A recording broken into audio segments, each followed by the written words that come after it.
Bulatkan tekad, kuatkan hati, negeri ini memanggilmu kawan. Belajar, bergerak, berbagi untuk negeri. Guru penggerak, majukan pendidikan. Guru penggerak menghamba pada murid. Kreatif, rancang pembelajaran. Hargai potensi, tingkatkan prestasi. Lahirkan profil pelajar Pancasila. Belajar, bergerak, berbagi untuk negeri. Kita menjalin kolaborasi. Belajar, bergerak, berbagi untuk negeri. Demi bakti pada Ibu Pertiwi.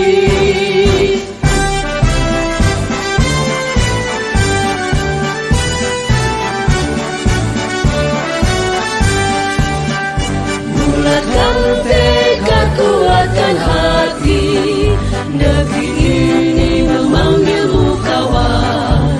Belajar, bergerak, berbagi untuk negeri. Guru penggerak, majukan pendidikan. Guru penggerak menghamba pada murid. Kreatif, rancang pembelajaran.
Saya ucapkan terima kasih atas kesempatan Bapak Ibu semua untuk menghadiri kegiatan diseminasi hasil materi yang saya dapatkan di CDP ini. Sebelum kita mulai kegiatan ini, mari kita baca basmalah bersama-sama agar kegiatan ini berjalan dengan tertib dan lancar. Bismillahirrahmanirrahim. Terima kasih.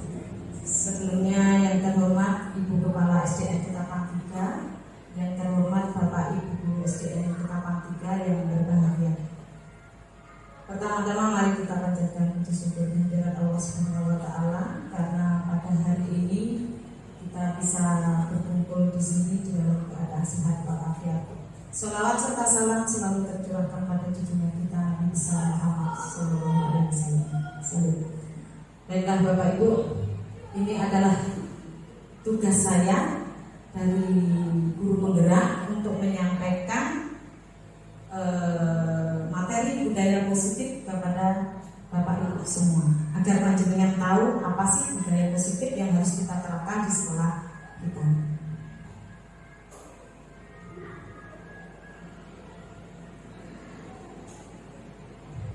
Topik kita hari ini yang pertama yaitu disiplin positif dan nilai-nilai kebajikan universal, teori motivasi hubungan dan penghargaan, restitusi, yang ketiga keyakinan kelas, yang keempat kebutuhan dasar manusia dan dunia berkualitas, yang kelima restitusi 5 posisi kontrol, yang keenam restitusi segitiga restitusi. Sebelum ke materi, saya mau bertanya pada Bapak Ibu semua. Apakah Bapak Ibu setuju atau tidak setuju jika hukuman itu dapat mendisiplinkan anak? Setuju? Setuju. Oke. Yang kedua, pemberian hukuman dengan hal positif seperti membaca atau membersihkan halaman sekolah dapat meningkatkan disiplin anak. Setuju atau tidak setuju? Setuju. Oke. Yang tiga, memberi penghargaan dapat meningkatkan motivasi belajar anak. Setuju. Kita uji deh jawaban materinya. Oke. Selanjutnya, disiplin positif dan nilai-nilai kebajikan universal.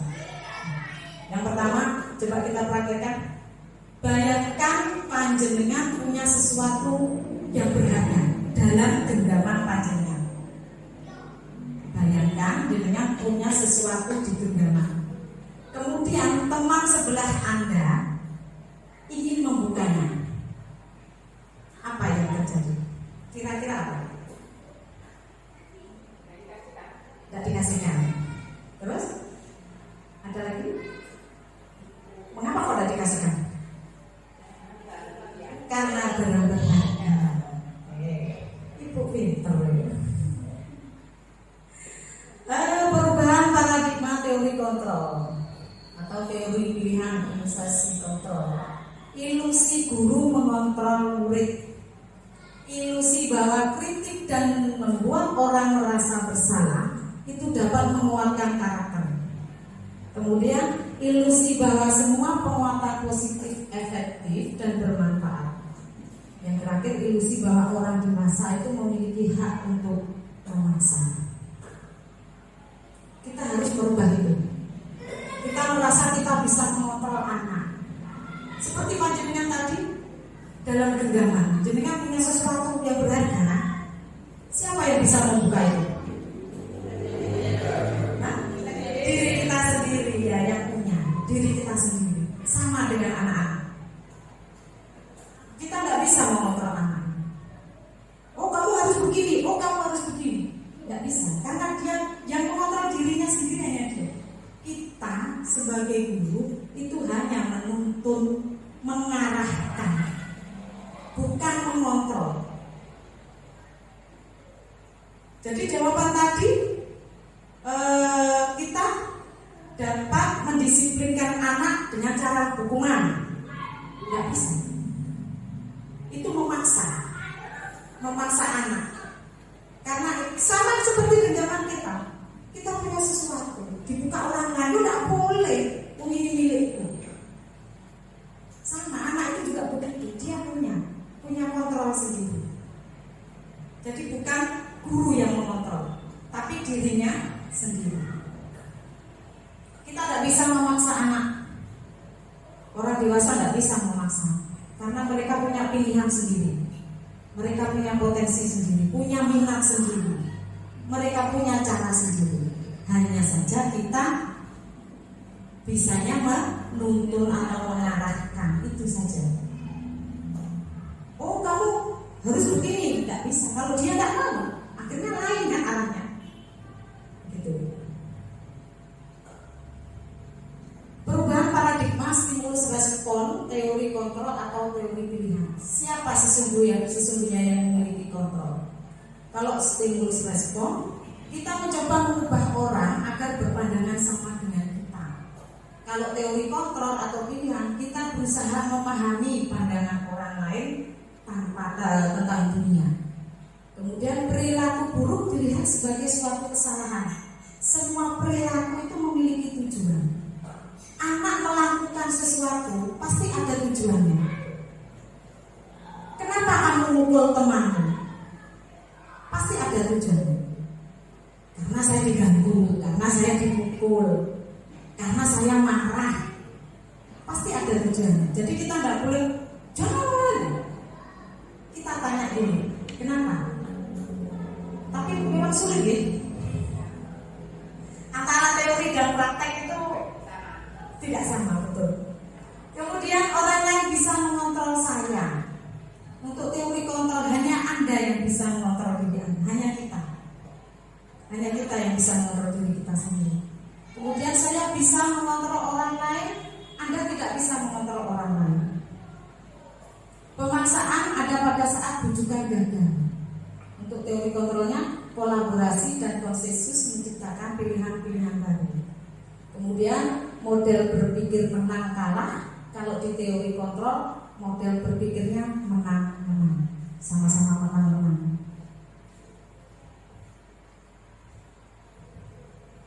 Apakah makna disiplin? Disiplin berasal dari bahasa Latin disciplina yang artinya belajar. Makna asal dari kata ini berkonotasi dengan disiplin diri dari murid-murid Socrates dan Plato. Disiplin diri membuat orang menggali potensinya menuju sebuah tujuan apa yang dia hargai. Namun dalam budaya kita, makna kata disiplin telah berubah menjadi sesuatu yang dilakukan seseorang pada orang lain untuk mendapatkan kepatuhan. Kecenderungan umum adalah menghubungkan kata disiplin dengan ketidaknyamanan, bukan dengan apa yang kita hargai atau pencapaian suatu tujuan mulia. Sama kita, contohnya ada peraturan datang pukul 6:30.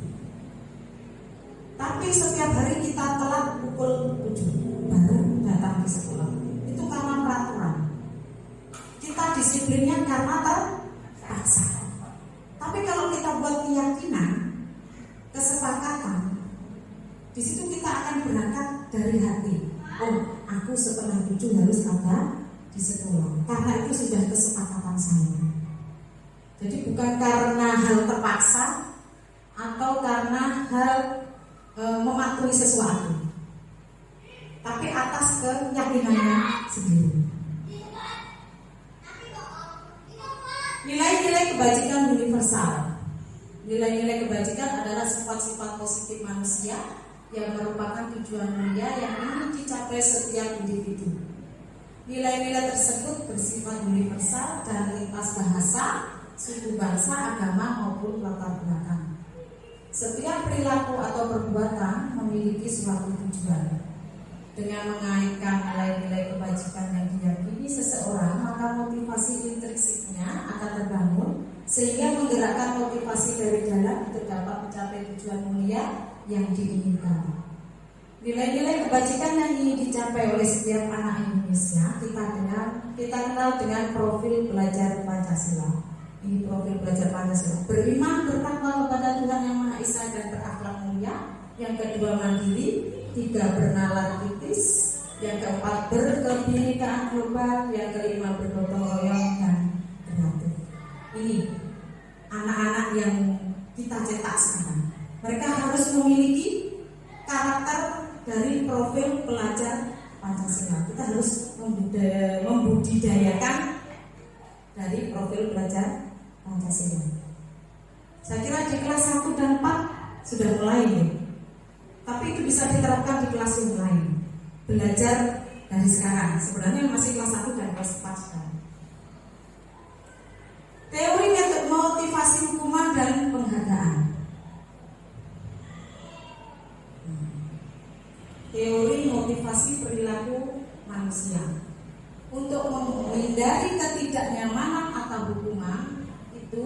adalah motivasi eksternal di luar.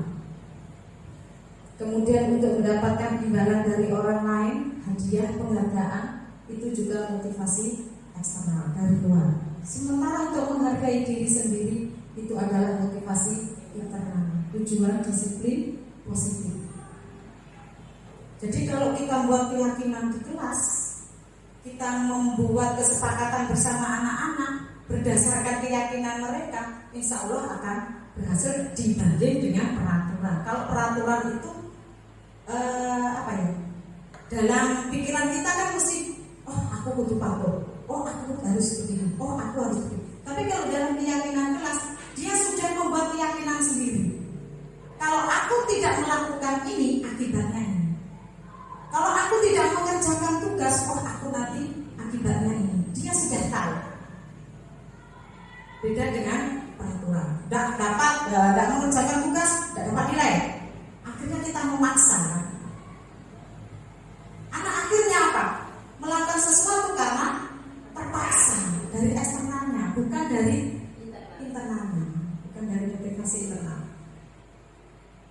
Sesuai dengan Ki Hajar Dewantara, merdeka yaitu merdeka tidak hanya terlepas dari perintah, akan tetapi juga cakap buat memerintah diri sendiri. Jadi tidak nyuruh tok, tapi dia akan menyuruh dirinya sendiri untuk melakukan hal yang terbaik untuk dirinya.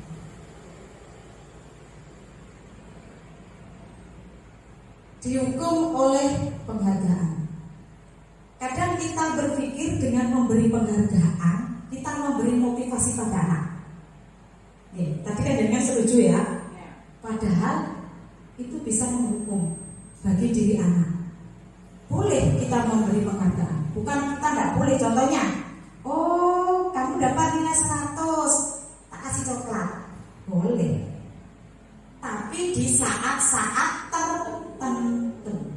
Jangan setiap panjenengan ada kegiatan atau ada apa, oh tak kasih. Oh kamu bisa jawab, oh tak kasih 50.000. Kamu bisa menjawab ini, oh tak kasih hadiah roti. Itu akan menghukum diri anak. Karena apa?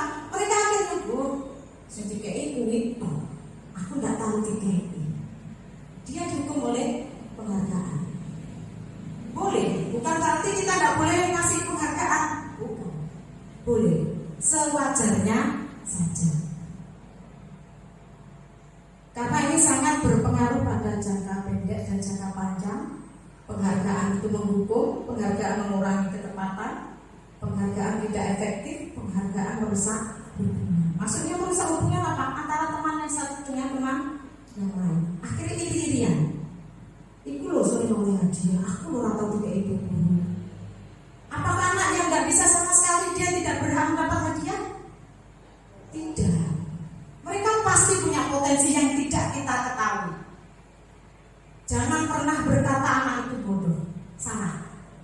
Karena tiap anak punya kelebihan tersendiri, kita tidak tahu.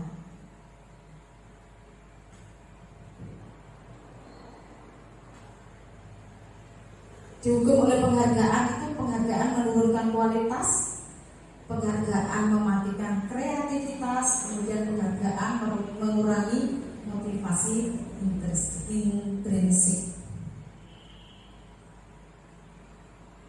Ini tindakan guru mencatat 100 kali di dalam buku kalimat, saya tidak akan terlambat lagi karena terlambat ke sekolah. Ini termasuk hukuman. Lari mengelilingi lapangan basket 2 kali karena terlambat hadir di sekolah, itu juga termasuk hukuman. Murid diminta untuk push up 15 kali karena tidak menggunakan masker ke sekolah, termasuk hukuman. Kemudian menggantikan kertas tugas teman yang telah dicoret-coret, itu termasuk konsekuensi karena dia telah melakukan sesuatu kesalahan sesuai umpama dia mencoret-coret buku temannya. Kita memberi konsekuensi apa? Dia harus mengganti bukunya. Kemudian membersihkan tumpahan air di meja tulis karena tersenggol pada saat belajar. Ini termasuk konsekuensi. Murid disuruh untuk mengenakan sepatu seharian di sekolah karena tidak mengenakan sepatu hitam. Itu termasuk hukuman. lari mengelilingi lapangan basket 2 kali karena terlambat 10 menit untuk pelajaran PJK termasuk konsekuensi. Kalau ini lari mengelilingi lapangan basket 2 kali karena terlambat datang ke sekolah, masuk laut. Karena terlambat datang ke sekolah. Lari mengelilingi lapangan basket 2 kali karena terlambat datang ke sekolah. Masuk hukuman apa konsekuensi? Hukuman. Termasuk hukuman. Kalau ini, ya betul. Kenapa kok termasuk konsekuensi? Karena masuk pemanasan. Kalau ikut olahraga, dia langsung ikut olahraga kan nggak bagus juga. Nih perbedaan hukuman dan konsekuensi. Kalau hukuman itu sesuatu yang menyakitkan harus terjadi. Kalau konsekuensi sesuatu harus terjadi. Dia datang terlambat ke sekolah, kita hukum suruh lari ke lapangan. Kan kasihan ya, sesuatu yang menyakitkan. Apa? Di hati mereka akan teringat selamanya. Saya tanyakan jenengan, pernah kan jenengan dihukum waktu sekolah? Sering, Pak Bambang sering banget. Sampai sekarang ingat nggak? Ingat. Tapi kalau konsekuensi sesuatu harus terjadi. Saya terlambat ikut olahraga, terus saya disuruh lari-lari. Oh biasa, lari-lari itu masuk pemanasan. Pelajaran agama, dia terlambat masuk ke dalam. Sebelum pelajaran agama ada doa. Hukumannya bukan hukuman, konsekuensinya apa? Dia membaca surat Al-Fatihah. Itu sudah termasuk konsekuensi. Dia berdoa terlebih dahulu. Tapi kalau dia masuk terlambat datang ke dalam kelas, kemudian di waktu pelajaran agama dia disuruh lari ke lapangan, itu termasuk hukuman. Membuat anak sakit fisik maupun hati untuk jangka waktu lama. Kalau konsekuensi membuat anak merasa tidak nyaman dalam jangka waktu pendek. Kemudian kalau hukuman anak membenci kedisiplinan, kalau konsekuensi anak menghargai disiplin. Hukuman itu paksaan, kalau konsekuensi itu stimulus tanggapan. Kemudian hukuman mendorong anak menyakiti diri sendiri. Kalau konsekuensi mendorong anak agar mudah menyesuaikan diri. Kemudian hukuman konsep diri yang buruk, konsekuensi konsep diri yang baik. Hukuman itu anak belajar untuk menyembunyikan kesalahan. Kalau konsekuensi anak belajar untuk mematuhi peraturan. Anak belajar menyembunyikan kesalahan, akhirnya tidak jujur. Takut enggak. Kalau hukuman, kalau kita memberi hukuman, dia mau cerita takut. Pokoknya aku cerita, aku dipukul sama bu guru, aku disuruh lari sama pak guru. Akhirnya dia tidak jujur. Oh enggak, saya tidak ngambil. Akhirnya berbohong kan. Tapi kalau dengan konsekuensi, oh aku tadi salahnya ini, makanya aku disuruh seperti ini. Gitu. Kemudian hukuman itu marah, rasa bersalah, dipermalukan, merasa tak dihargai. Kalau konsekuensi itu kehilangan hak, dibuat tidak nyaman, diasingkan, tapi hanya untuk sementara, tidak untuk selamanya. Tapi kalau hukuman, jenengan sampai sekarang masih ingat ya? Tahu dipukul guru nih, tahu disuruh hormat pada bendera, terus tidak kerjakan matematika disuruh lari, sampai jenengan sekarang pasti ingat dengan hukuman itu. Ini identitas gagal untuk hukuman, kemudian identitas sukses disiplin berdasarkan konsekuensi dan restitusi. Nah, sekarang apa itu restitusi? Restitusi adalah proses menciptakan kondisi bagi murid untuk memperbaiki kesalahan mereka, sehingga mereka bisa kembali pada kelompok mereka dengan karakter yang lebih kuat.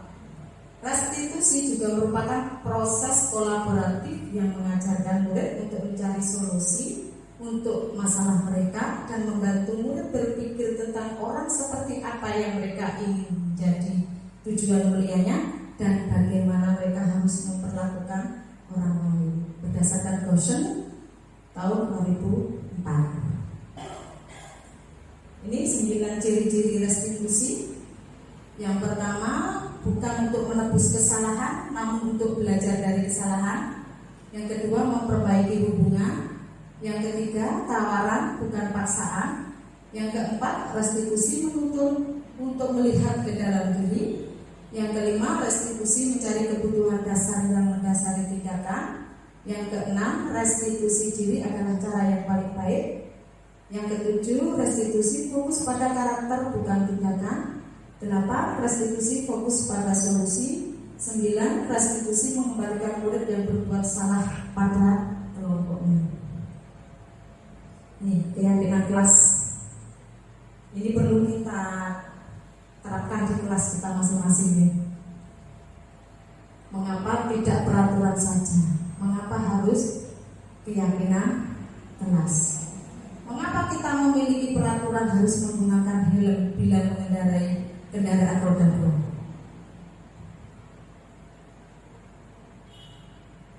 Kenapa?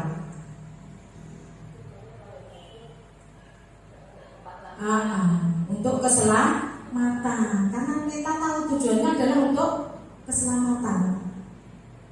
Kemudian mengapa kita memiliki peraturan 3M? Menggunakan masker, mencuci tangan, dan menjaga jarak 1,5 meter. Untuk menghindari penyebaran COVID, demi kesehatan, demi keselamatan juga. Mengapa kita memiliki peraturan harus datang tepat waktu pada saat mengikuti pelatihan? Biar siap, komitmen, tanggung jawab. Untuk mendukung motivasi intrinsik, kembali ke nilai-nilai atau keyakinan-keyakinan lebih menggerakkan seseorang dibanding mengikuti serangkaian peraturan. Ini budaya positif. Dari peraturan kelas kita buat keyakinan kelas, kemudian timbullah lingkungan positif, akhirnya menjadi suatu budaya positif, kebiasaan baik yang bisa kita terapkan. Menurut jenengan yang mana yang merupakan keyakinan kelas? Yang ini atau yang ini?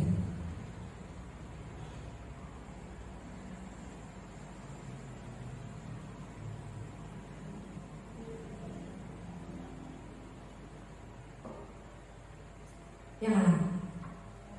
Yang sini, dia. Ini. Kalau keyakinan kelas itu tidak ada logonya, tidak ada gambar. Kita buat keyakinan kelas.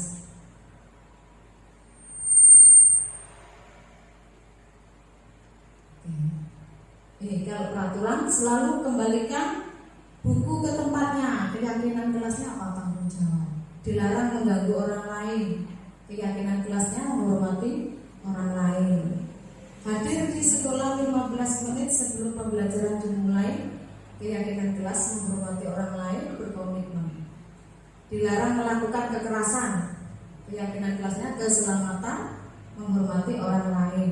Kemudian kalau peraturan dilarang menggunakan narkoba, keyakinan kelasnya adalah kesehatan. Kemudian bergantian atau menunggu giliran. Keyakinan kelasnya menghormati orang lain dan bersabar. Peraturan gunakan masker, keyakinan kelasnya kesehatan, keselamatan. Kemudian jangan berlari di kelas atau koridor. Keyakinan kelasnya keselamatan dan keamanan. Ini bisa kita terapkan di kelas. Kita buat anak-anak buat keyakinan kelas. Suruh tulis ya. Nulis di kertas, suruh nempelkan. Setelah itu kita ketik keyakinan kelas. Mereka maunya apa? Nah, di saat mereka melakukan suatu kesalahan, kita tanyakan. Kita kan sudah buat kesepakatan, kita sudah buat keyakinan kelas. Dia suka mukul temannya, kan berarti tidak menghormati orang lain. Berarti kamu tidak menghormati orang lain. Apa akibatnya? Dia akan tahu, dia akan mengucapkan. Dengan begitu mereka akan merasa dihargai. Kebutuhan dasar manusia dan dunia berkualitas. Ini kebutuhan dasar manusia. Kebutuhan kita adalah bertahan hidup, penguasaan, kebebasan, kesenangan, kasih sayang, dan rasa diterima. Kesenangan. Kenapa si anak ini kok suka mukul temannya? Karena dia kurang senang. Kita bisa bertanya, berarti kesenangannya tidak terpenuhi.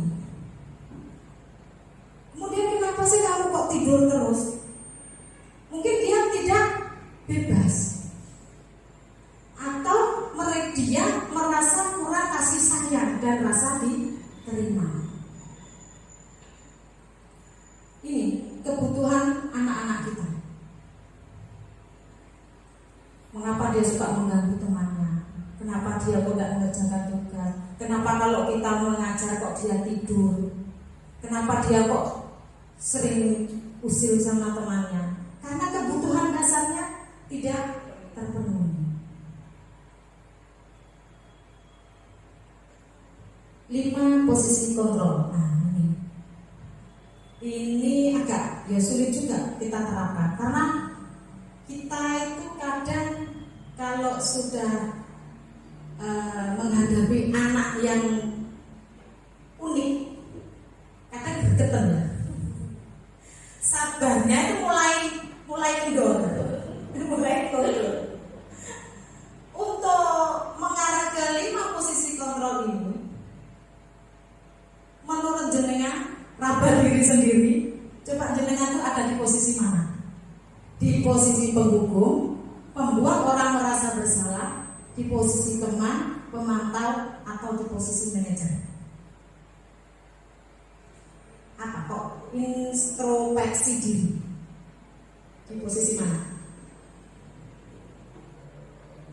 Kira-kira berada di posisi mana?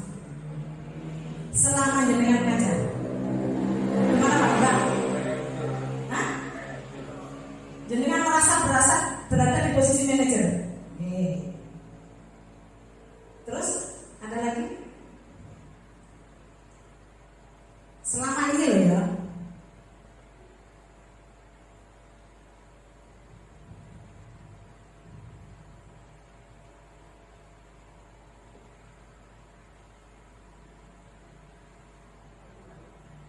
Teman. Ada lagi? Membuat orang merasa bersalah. Ada lagi?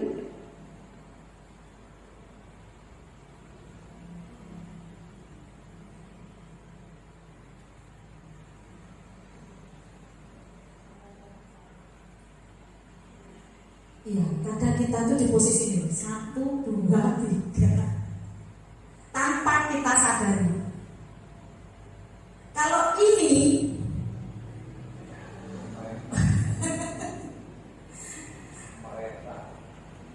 bukan pemerintah, kita mengajak anak bicara. Ketika dia ada masalah, ketika dia melakukan kesalahan, kita ajak bicara dengan baik-baik. Kita tanyakan tujuannya apa, mengapa dia melakukan itu, akibatnya apa kalau dia melakukan itu, solusinya bagaimana. Itu posisi kita di manajer. Tapi kadang ya mohon maaf, saya posisi saya itu kebanyakan ini 1, 2, 3. Kadang anak terlambat, ayo sambung. Karena dia tidak piket, di saat dia jadwalnya piket, dia datang siang. Akhirnya saya suruh nyapu.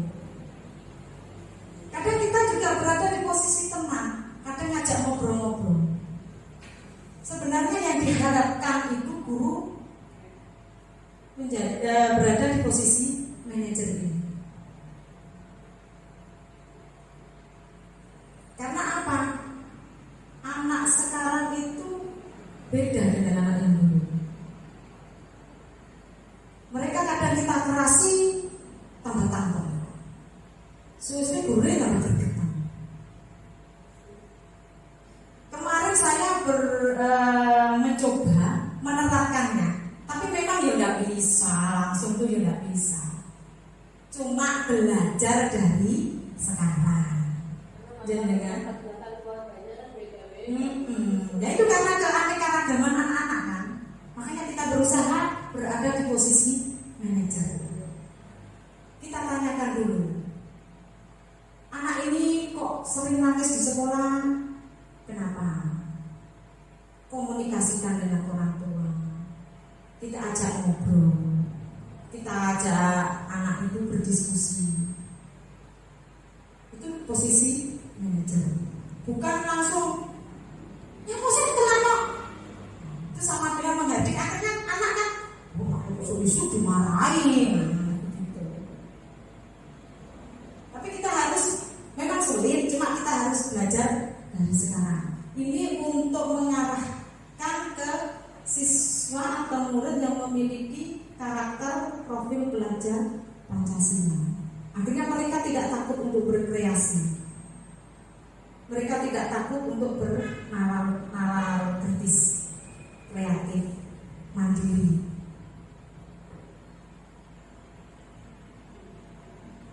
Ini pernyataan-pernyataan saya kecewa sekali dengan kamu yang mengatakan ada orang yang membuat orang merasa bersalah. Ini kita hindari. Kemudian kamu tidak pernah benar melakukannya. Ini di posisi penghukum. Ayolah lakukan demi ibu atau bapak di posisi teman. Apakah kamu mau mendapatkan stiker bintang hari ini di posisi pemantau? Kemudian bagaimana kamu bisa menyelesaikan masalah ini? Kita berada di posisi manajer. Kemudian kamu selalu yang paling terakhir. Ini di posisi penghukum. Bisa kita lihat anak ada masalah bertengkar, kita dudukkan, kita ajak ngobrol. Kenapa kalian bertengkar? Apa akibatnya kalau kamu bertengkar? Kita ajak ngobrol seperti itu. Kira-kira bisa diterapkan? Bisa ya?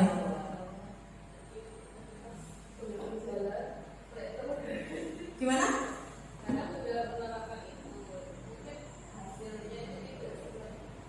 Sepertinya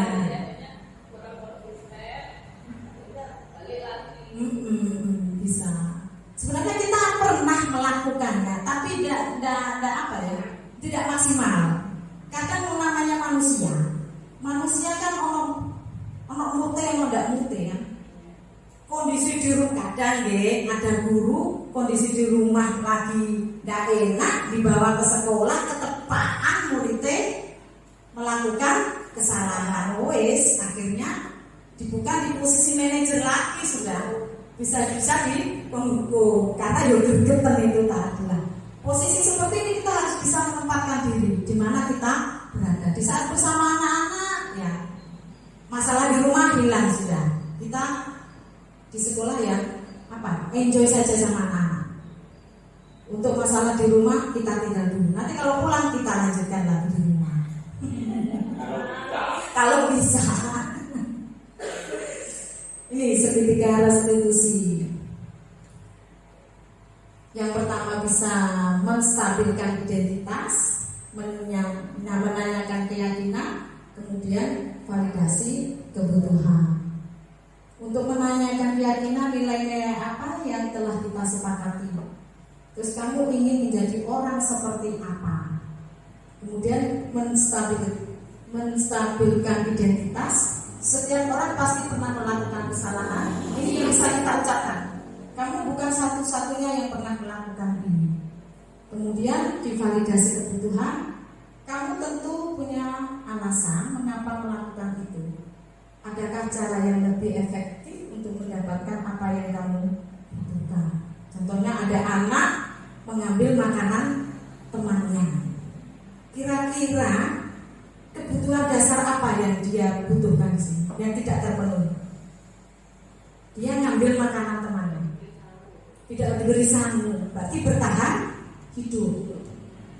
Kita bisa tanyakan, kenapa kamu kok ngambil makanan temanmu? Karena ingin, saya pengen Bu. Terus kalau pengen, terus gimana caranya biar kamu bisa dapat makanan itu? Minta Bu.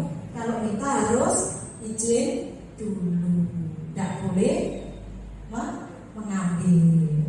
Dengan dalam, karena dia kebutuhan dasarnya tidak terpenuhi. Kasih sayang di rumah bisa. Di rumah, di sekolah suka mengganggu temannya karena kebutuhan kasih sayang di rumah tidak ada. Akhirnya senang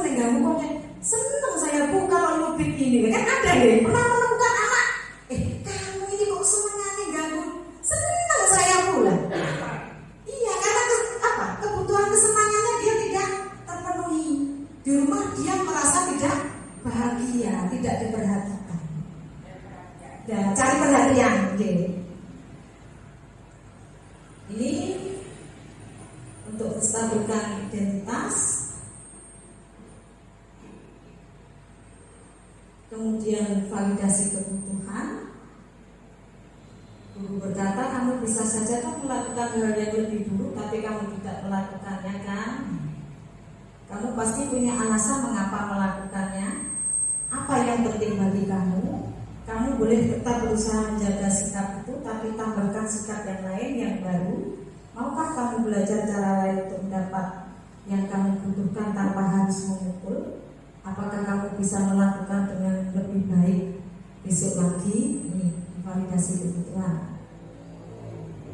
Kemudian menanyakan keyakinan. Anak melihat kesalahannya dihubungkan dengan norma sosial dan nilai-nilai yang mendasari manusia berinteraksi dengan orang lain. Guru bisa berkata, apa nilai yang kita percaya di kelas atau sekolah kita? Karena kita di awal sudah membuat keyakinan kelas atau kesepakatan kelas tadi. Kemudian nilai-nilai universal apa yang telah kita sepakati? Kelas yang ideal itu seperti apa sih? Kamu ingin jadi anak seperti apa? Apa yang kamu rasakan ketika kamu melakukan itu? Kamu menjadi orang yang seperti apa? Kalau dia suka ngambilan punya temannya, bisa kita tanyakan ini. Kamu maunya apa? Kok suka ngambil punya temannya? Kita bisa menggunakan kata-kata seperti itu. Ini intervensi 30. Intervensi ini bisa membantu murid kembali ke tujuan semula dengan cukup sikap dan dengan cara non-konfrontatif. Pertanyaan-pertanyaan yang diajukan biasanya dikemukakan oleh seorang pemantau dan manajer. Ini yang bisa kita ucapkan ke anak-anak saat mereka melakukan kesalahan. Jadi tidak menghardik, tidak memberi hukuman yang tidak sesuai, tapi kita menggunakan atau memposisikan diri kita sebagai manajer. Cuma memang sulit, tapi kalau tidak dicoba kita tidak akan tahu.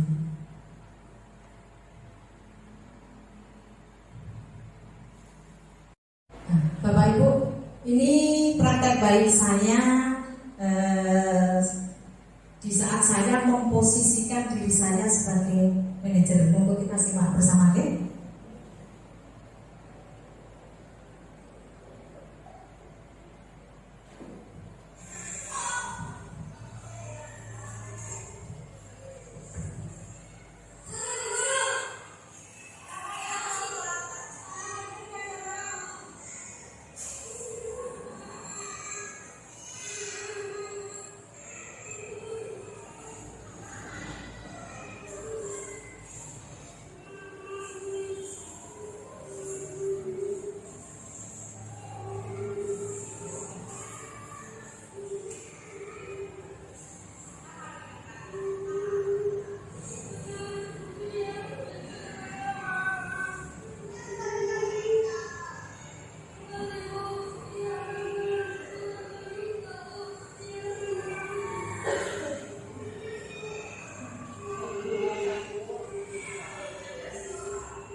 Ini adalah contoh praktek baik saya ketika saya menghadapi anak yang telah melakukan kesalahan.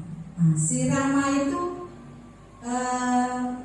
mengganggu, bukan mengganggu, dia tuh hanya bercanda.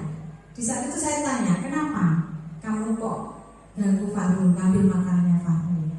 Saya cuma bercanda, Bu. Nah, kalau bercanda akibatnya apa?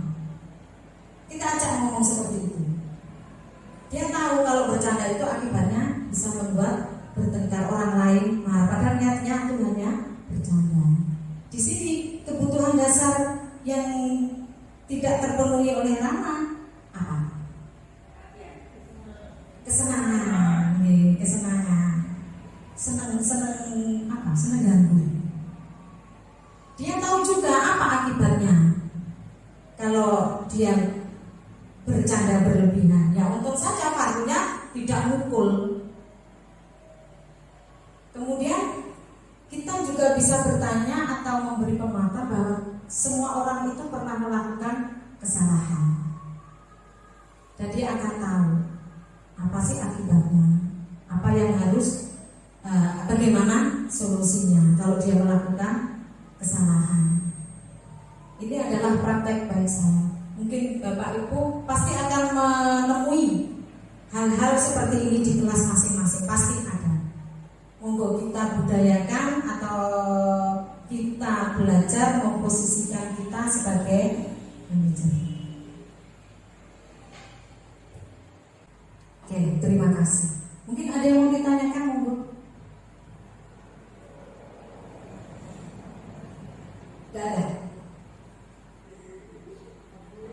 Hukuman apa yang paling pantas dilakukan oleh guru? Hukuman apa yang paling pantas dilakukan guru? Maksudnya kesalahannya apa, Pak? Kesalahannya misalnya terlambat itu ya. Terlambat datang ke sekolah. Ya. Kita itu tidak boleh memposisikan kita sebagai penghukum. Kita harus memposisikan diri kita manajer, di posisi manajer.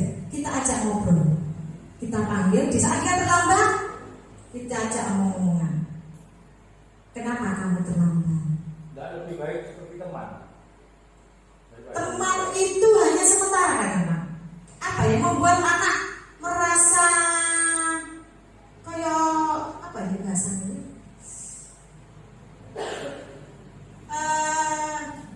Ini loh, Pak. Bahasanya kok angel ya, Bu. Seperti dia itu kayak di sayang-sayang gitu loh. Nah, kayak di sayang-sayang kalau di posisi teman kan. Beda kalau kita di posisi manajer. Kita tanya, dia kenapa? Kamu kenapa kok terlambat ke sekolah, Mbak? Kalau cewek, kenapa kamu terlambat ke sekolah? Kalau dia jawab seperti kelas 6, ayahku, Bu, kalau mandi lama. Terus kalau ayahnya mandinya lama, kamu akan terlambat. Ya enggak, Bu, biar gak terlambat bagaimana? Bareng sama mama, Bu. Berarti kan sebenarnya dia tahu. Dia bisa berangkat bersama mamanya. Apa? Kita tanyakan kemungkinan kondisi di rumah juga kan ya? Di rumahnya itu bagaimana? Kita tidak bisa ngomong, teman-teman itu berboy, karena kita tidak tahu ceritanya. Pasti di balik itu ada apa? Bukan masalah ya, kebutuhan dasar yang tidak terpenuhi oleh dirinya. Jadi kita harus menempatkan atau memposisikan diri kita di posisi kontrol itu sebagai manajer. Terus kalau kamu terlambat, bagaimana akibatnya? Dia akan cerita, saya akan terlambat, saya tidak bisa ikut senam, Bu, saya tidak bisa ikut baca doa, Bu. Dia tahu. Terus nanti ke depannya kamu harus bagaimana tidak terlambat lagi. Dia akan mencari solusi, tapi dia juga akan merasa bertanggung jawab. Gitu. Paham ya, Pak? Monggo, mungkin ada lagi? Yeah.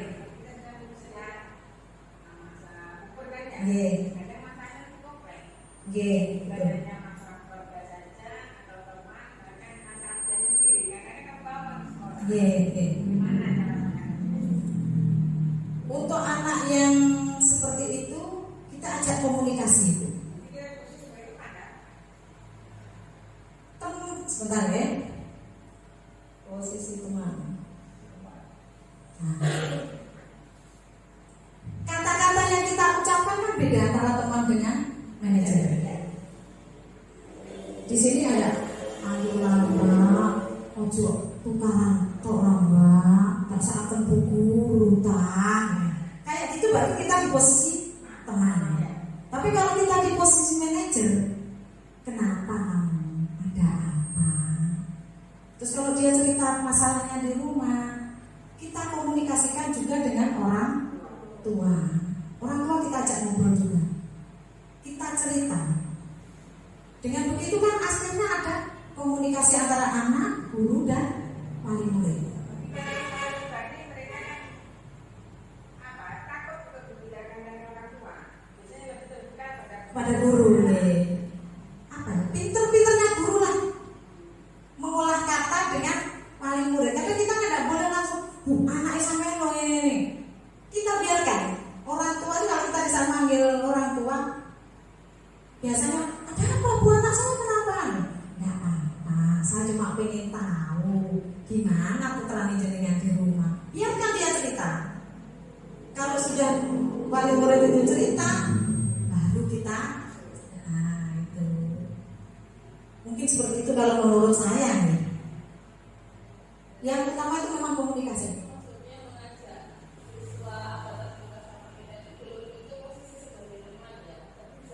Sebagai manajer. Hanya kalau teman itu bahasanya yang kita ucapkan itu beda. Seperti ini, ayolah, ojo terlambat doai, buku isi kalau buku lagi dulu. Nah, seperti itu kita kan menganggap dia posisi kita sebagai teman. Tapi kalau kita ngomong jangan terlambat lagi, kamu tahu apa akibatnya kalau kamu terlambat datang ke sekolah?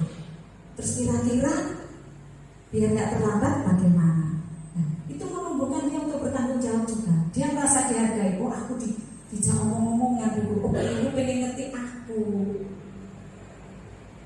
Memang ada apa ya antara teman, pemantau dan manajer. Kalau penghukum itu ya jelas ya. Kamu telat. Nangis guys. Iya. Nggak pakai baju olahraga. Kenapa nggak pakai baju olahraga? Dicuci pak. Gak usah pakai olahraga. Wes. Sama boleh. Ini pengalaman saya, Bu ya. Geng. Saya waktu ngajar pertama dulu tahun 87 itu, ada siswa yang paling meriah. Hanya buru-buru sampai. Hanya saya dekati dia. Nah, ada setiap sore saya datangi. Nah, ada omongan kenapa kamu tinggi. Sampai sekarang dia itu mengenang saya. Iya, saya dulu berkata-kata. Waktu gede gak sih? Nah itu, jadi antara teman sama manajer itu ya. Teman sama manajer itu hampir-hampir mirip nih pak. Cuma bahasanya mungkin yang kita ucapkan aja itu beda. Mungkin Pak Bambang itu sebenarnya sudah di posisi manajer. Jadi kan nggak ngomong, ayo lagi cek nakama, nggak bisa ke Pak Guru kan. Jadi kan ngomong seperti itu. Sudah dari kapan? Oh berarti adanya dari teman ke manajer. Dari teman ke manajer. Itu termasuk praktek baik loh Pak. Jadi kan bisa menularkan ke teman-teman. Jadi di saat mereka menghadapi anak yang melakukan kesalahan, kita bisa sharing di situ. Jadi Pak Bambang kan sudah lama mengajarnya kan, bertahun-tahun, pasti punya pengalaman-pengalaman yang baik yang bisa kita tiru sebagai seorang guru kita yang masih lama masanya,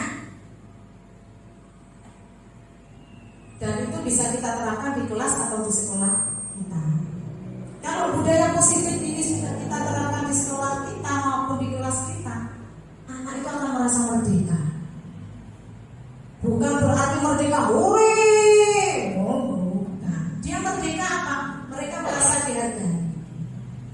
Mereka merasa mandiri, mereka merasa bertanggung jawab. Makanya pemerintah sekarang itu ingin mewujudkan anak-anak berkarakter profil belajar Pancasila. Itu yang sekarang digaung-gaungkan. Karena memang sekarang ini anak itu, apalagi kita masa COVID kemarin 2 tahun kita nggak sekolah, hilang sudah ketergantungan pada gadget. Sekarang zamannya sudah serba terbuka. Buka YouTube, 1 kali YouTube ada macam-macam informasi yang seharusnya tidak diingat oleh anak. Itu bisa keluar tanpa kita sadari. Makanya pemerintah itu mewujudkan anak-anak yang berkarakter profil pelajar Pancasila itu betul-betul digaung-gaungkan sekarang ini. Selain itu untuk menciptakan anak yang merdeka, biar mereka itu tidak merasa terpaksa. Kalau dulu kita berpikirnya arek ini jalur dipaksa, karena terpaksa akhirnya terbiasa. Tapi sekarang kita nggak boleh memaksa, karena guru itu hanya menuntun. Kita tidak boleh memaksa anak, kita hanya mengarahkan kemana dia maunya. Sambor, ada lagi? Sambor. Terima kasih banyak Bapak Ibu atas kesempatan yang jenengan berikan pada saya. Semoga kegiatan ini bermanfaat bagi kita semua, dan saya berharap panjenengan semua bisa menerapkannya di kelas maupun di sekolah kita. Karena tanpa kerjasama, tanpa kolaborasi, tanpa komunikasi antar guru atau kepala sekolah, semuanya tidak akan terwujud. Mari kita wujudkan anak-anak kita menjadi anak-anak yang memiliki profil pelajar Pancasila. Terima kasih atas perhatiannya. Mohon maaf bila ada yang salah dalam kata atau perbuatan saya. Saya akhiri. Wassalamualaikum warahmatullahi wabarakatuh.